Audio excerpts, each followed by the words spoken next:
2015 година е на самиот крај. Може ли да ни кажете како ја оценувате оваа година? Значи, оваа година донесовме два градски четврти. Тоа се околу 50 до 60 хектари површина. Што значи во еден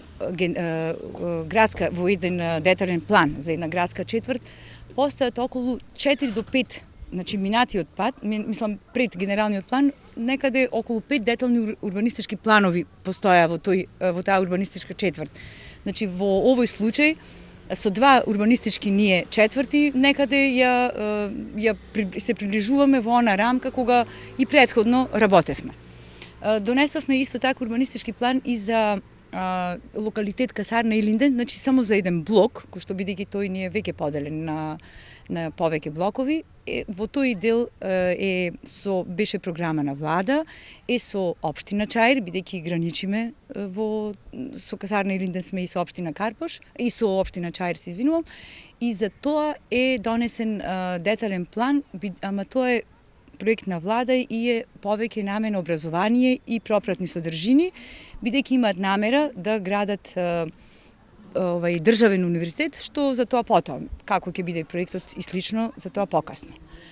Што се однесува до новините кои што ни се случуваат во урбанизмот е тоа што од мај 2015 година настапи и урбанизам, односно значи сега и урбанизмот, како и одобрението за градба, доби електронско. Значи, цела постапка во иднина ќе ја водиме како електронско, односно со тоа се надеваме дека и роковите за донесување на деталните планови ќе се скратат. Веќе, како детален план немаме искуство, меѓутоа архитектонско-урбанистички проекти, локална урбанистичка планска документација се веќе во постапка и навистина се надеваме дека ќе одат побрзо, бидејќи ги нема тие писма, него тоа оди по електронски пат и за тоа има рокови и се надеваме дека граѓаните за овој дел ќе бидат позадоволни. Што се однесува новина друга во 2015, односно сега, на крај веќе ја добивме и веста дека легализацијата, односно законот за бесправни градби се продолжува.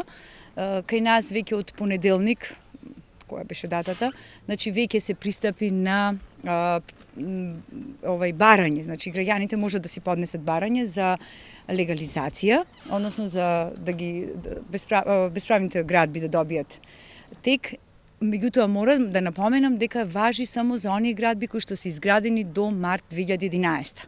Значи да нема немили настани и слично, значи напоменуваме дека тоа е за градбите кои што се завршно изградени со 2011 година, за граѓани кои што не биле тука, кои што пропуштиле и слично, значи може тоа да го сретат до 31 март 2016 година.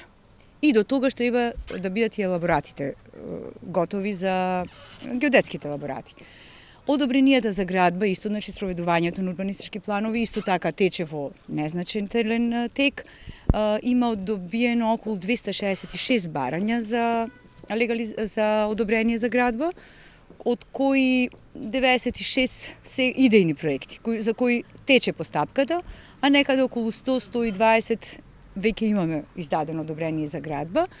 Што се однесува, пак ќе се вратам на бесправните објекти, веќе сме на половина на решени, значи на донесени решенија и сакаме да им кажеме и воедно користам оваа прилика да им ги честитам божикните и новогодишните празници и да ја кажам дека вратите на општина Карпош се постојано отворени.